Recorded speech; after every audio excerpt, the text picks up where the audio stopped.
Well, hello everybody, and welcome back to another episode of the Town of Light. In the last one, we woke up in this bed, and that creepy-ass lady turn and stare at us. I know the first couple of episodes have been a little bit lackluster, I guess, when it comes to the horror aspect of things. But I believe a lot of it was just that they're trying to do the background story, kind of fill you in on how you got here, what you're doing, and all that kind of stuff. So I'm hoping that this one will lead into a few more scares, a little bit more of the horror side of the story, and we got our fingers crossed. But so far, this game is absolutely amazing. I mean, they've increased now, we're up to beta 1.22, and they've taken down the information in the top right corner. We're getting steady frames. Everything seems to be pretty damn amazing. I've had no personal issues with it. No bugs or twitching or anything like that, and there's no stuttering or anything like that unless I'm doing it myself. So let's move on with the game. The door's locked from the outside. Here, the doors can only be locked and unlocked from the outside. Well, damn. And we gotta find something under a mattress or... Oh, shit.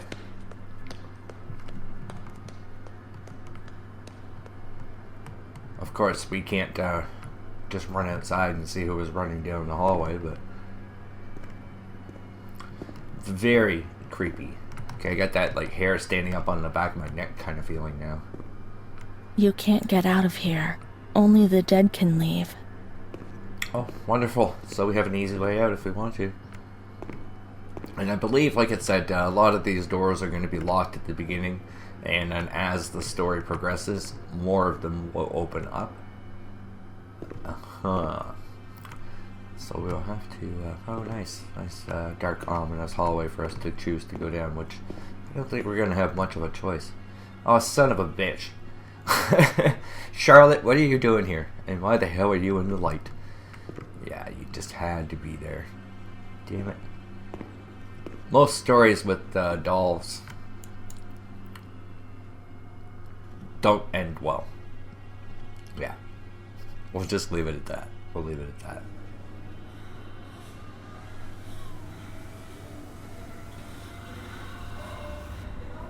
Are these people my friends? I'm assuming I'm on medications is what I'm on.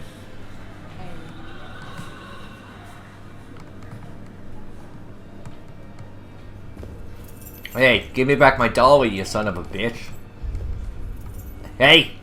If only I wasn't on drugs, I'd be able to move faster and I could catch your sorry ass.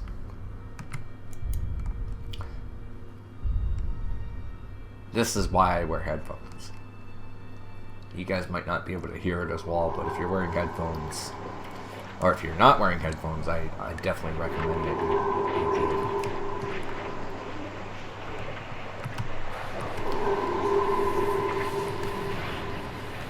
Where are we going and what are you doing to me? This is going to be some sort of weird-ass shock therapy or something. Uh-oh. He laughed, panted, lurched over me. It hurt when he touched me. I thought I'd split apart suddenly with a loud thud, shattered into pieces.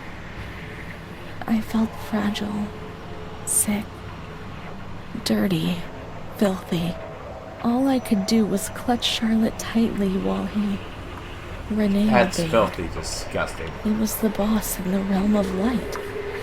I was devoured by the evil I had done. I threw up and could feel hell getting closer and closer. No wonder she was so fucked up. Those medical examinations. The doctors said there was something inside me. Sure there was. Which they would have dragged out of me. My God. That's fucking twisted, man.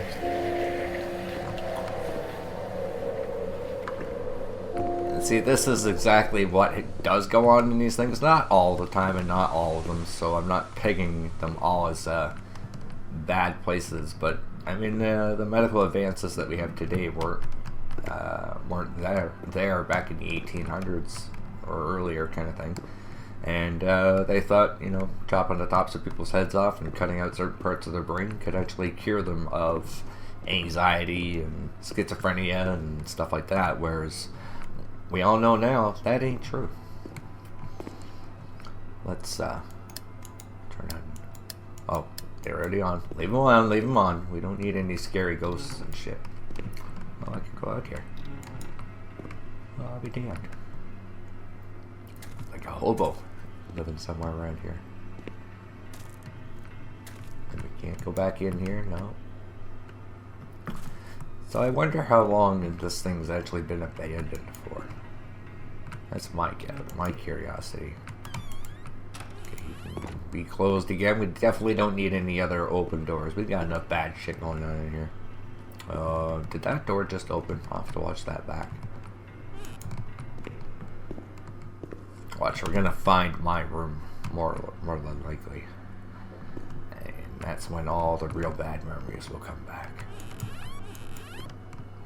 Whose is this? Unless that was my room that I was actually in before, where it was like group room kind of thing. You'd all stay in the same room. That's where she was sitting. So I got my dolly again, I think. Unless that was a part of the dream and I just don't have my dolly anymore. But now all these doors are open. So one of these is going to lead to something. Oh boy. Cool animation though, you even see the lock slide. But that one is locked. It's kind of weird.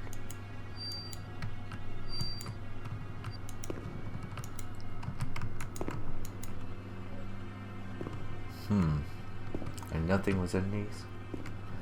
Strange. What's going on here? I wonder if they added the effects when they were designing the game. Obviously, like it's done to a real location, and I wonder if when they went back they revisited it, and this is like the way they found it. There's still stuff in it, and mattresses, and obviously there would have been vandalism and whatnot from people doing their own thing. Coming in to drink and party. So I think this is the initial room that we started off in. It is daytime again, so that's one positive thing.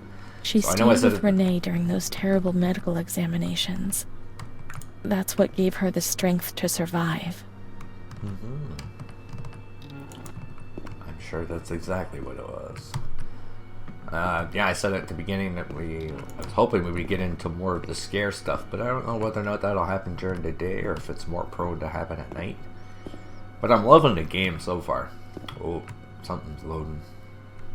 Okay, so we're back here where we were.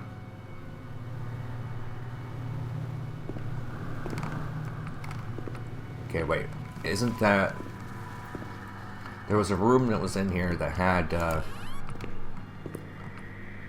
Not this. There was something that had like electrical things in it or something. Wasn't here. Wasn't there. Okay, so I think we're going to head back upstairs. Yeah, you can hear it getting louder. Like carnival music. I do have a bit of stutter when it comes to loading in different sections. I don't know if it's meant to be that way, but the game sounds are kind of cutting in and out. Nope, that's locked, and then this one will be locked. Of course it would be. But this is one type of the game that I like. 21/08/1938. Confidential. Dear A, I know what you think about these things, so I am referring a patient to you, Renee T. This wretched girl eluded our control and caused trouble in the park almost 3 months ago. The nurses should pay more attention. I'm examining the girl on the 28th. I'll sort things out, don't worry. We don't want to make things any worse. Then they said that Renee was crazy and that the illness was all in her head. Be careful, little girl. Be careful. I was scared and I didn't talk to anyone about the illness. Only her. Not even the other doctor. He never touched Renee. He just wrote things down. You can tell me everything. Don't be afraid, he said.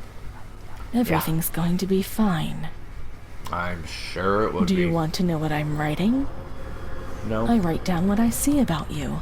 Everything I see. He didn't hate Renee. He tried to help her. But he rarely examined her in those small surgeries. Wow. This is the book of surgeries, I guess you could call it. I guess this is more of the internal organs and how they all work and that kind of thing. Okay. Wow. So we're starting to learn a little bit more about this horrific journey this poor girl's been on. And, oh shit, it's the same damn door. And I mean, anyone who endures this kind of crap is definitely going to have a bad time.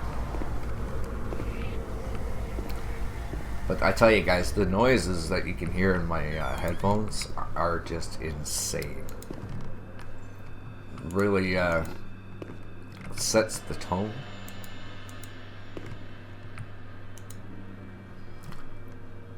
Transfer document for a patient. Alright. Let's see, we were in here before with this machine and we were playing with all the buttons and unfortunately nothing was working for us, but we'll try again. And nothing. I know one time that thing's gonna just start up when I walk in the room, scare the shit out of me. You'll hear me squeal like a girl. Don't need to open those. Okay, let me walk around for a little bit and figure out where we're supposed to go. I'll keep the camera rolling though, and then I'll bring you back when something exciting happens or I shit myself. See you in a sec.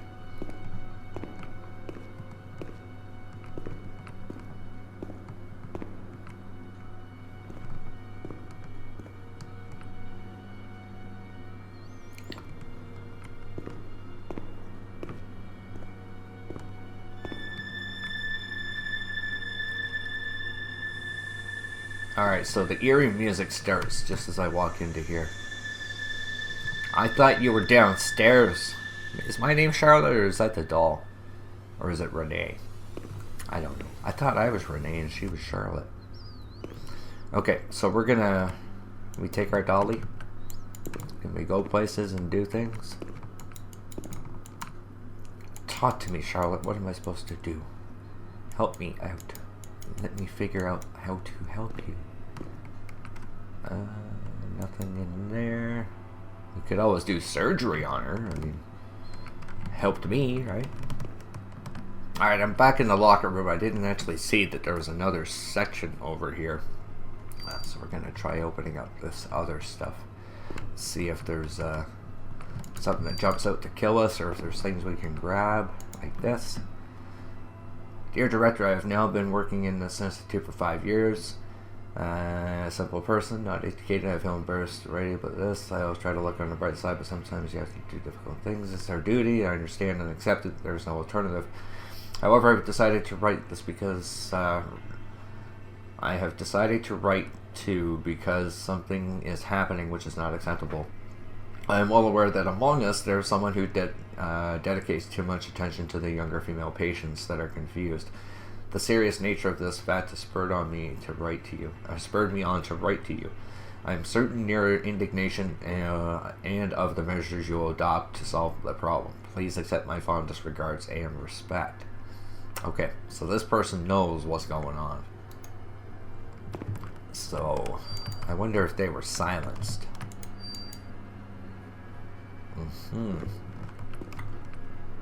Locked, open. Nothing. Locked, open. Locked, open, and open. Nothing there. So these are the robes that they used to have there. And the coolest shit about this game, I tell you guys, is the fact that it has these weird sounds that just happen to come on every once in a while. So when you're walking through a hallway, you'll hear like a screech or a wheel turn. It just adds that effect that like something is going to jump out at me. I just don't know when. And or if even. Like that. It's like there is something going on, but oh hell no. Turn the light on, man. What's the matter with you?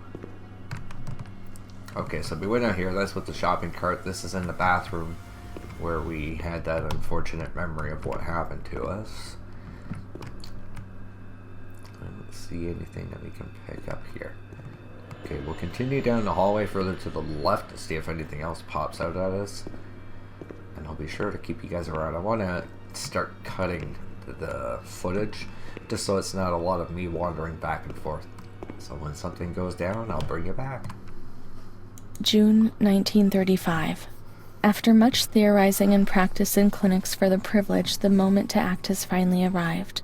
Volterra is the right place. It's an avant-garde hospital, the perfect place for a doctor who wants to contribute the change. 20th November. Crossing the threshold of the asylum was similar to entering into another dimension. A world of smells, noises, and image which it is not easy to imagine, describe, or explain. August 1936. The situation is similar to that in many other institutions. The department is overcrowded. Hundreds of patients are supervised by a handful of nurses, who are forced to tie the more agitated ones to their beds or to radiators. They do 24-hour shifts. It's impossible to work like this. We doctors rarely see the female patients. It's the nurses who tell us what's happening to the women. 1937. The piercing stench in the wards, the constant noise of shouts and voices in which very little human content remains. Dirty, naked bodies, devoid of any dignity. The lunatic asylum bores into you. It wears you down. I often consider resigning. I feel useless and impotent, a sort of merciful jailer. A mercy which helps no one and only helps to soothe my conscience. 15th March 1938. Dramas are played out before my eyes every single day, and I try to keep my distance and I just do what I can. Some days ago, however, a girl arrived. I couldn't avoid her gaze. All she asked in her silent dignity was not to be ripped away from her world. And me? I'm old enough to be her father, the father she never had, who didn't want her, who rejected her without even knowing her. I, too, refused what she asked me. I couldn't do anything but add my signature and send her to hell. Dangerous for herself and others, and a cause of public scandal. This was what was written on the accompanying note from police headquarters. Difficult not to agree. How much more violence must this poor girl be subjected to? Her gaze is so intense, so far removed from the carefree nature which should make her happy at her age. I cried in my bed, in my solitude, thinking about those sad and frightened eyes staring at me. Damn. Alright, so we're finding out a little bit more of the story here. And, I think what I'll do, there's nothing in here. Oh, shit. That's the kind of stuff I'm talking about, guys. Like, it's just a freaking sound. But seriously. Get out of my way. So this is like the lobotomy. Yeah. Taking out their eyes for whatever reason. Wow. Very intriguing. Uh-oh. 12th March 1938. Renee T., 16 years old, menarche at the age of 12, housewife, father unknown, mother a seamstress. Admitted for observation yesterday morning from Pontedera, accompanied by a police officer authorized by the examining magistrate of the Court of Pisa to be admitted for psychiatric evaluation, which has been executed by me. Medical certificate. Mental illness preceded by warning signs. Has suffered from depression for a year, believing she has tuberculosis. Food deprivation. We shouldn't read this document. It's forbidden. We mustn't. If they find out, there'll be trouble. It talks about Renee, it talks about you, so we have to read it. Don't be scared, nothing will happen to you. Let's go with A. It talks about Renee, it talks about you, so we have to read it. Have you ever wondered who you are? Yes, you must have wondered.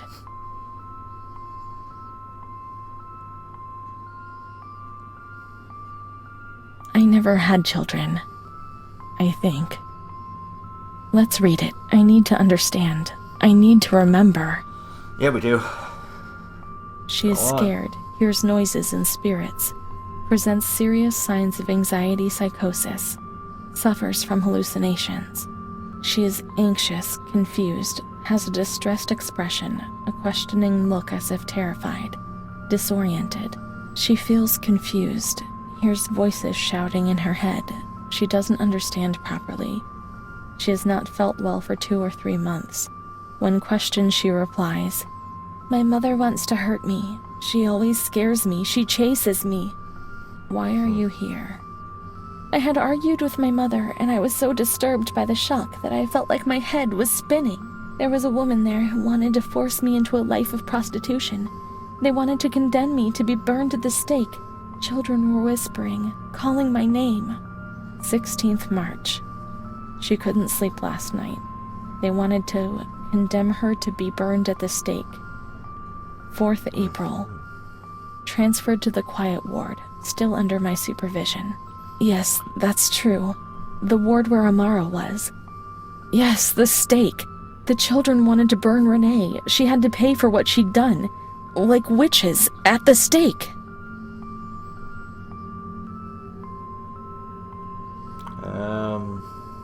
21st April. She is more awake this morning and responds to questions. She complains of headaches. She became emotional when she found out that her mother was there. She says that one day, years earlier, when she was with a friend of hers, she met a guy who made her get into a car and took her for a ride.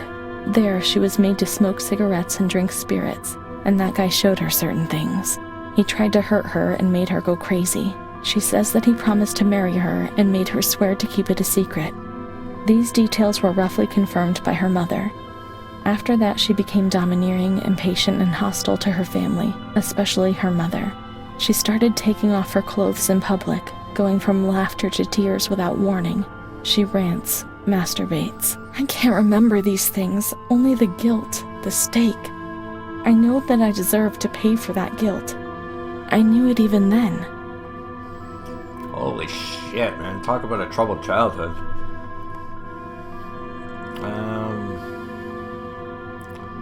Let's look She for was the rest of the uncooperative clinical during the diary. examination.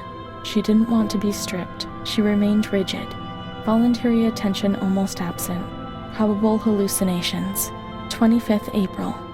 Confused ideas, unable to maintain a spontaneous conversation. Reflexes all normal. Reactive pupils. Let's find Amara and we'll find the full medical record. I agree. Alright, so we are getting a hell of a backstory here. And poor girl has gone through a shit ton of stuff, man. Like old syringes and stuff like that. Damn.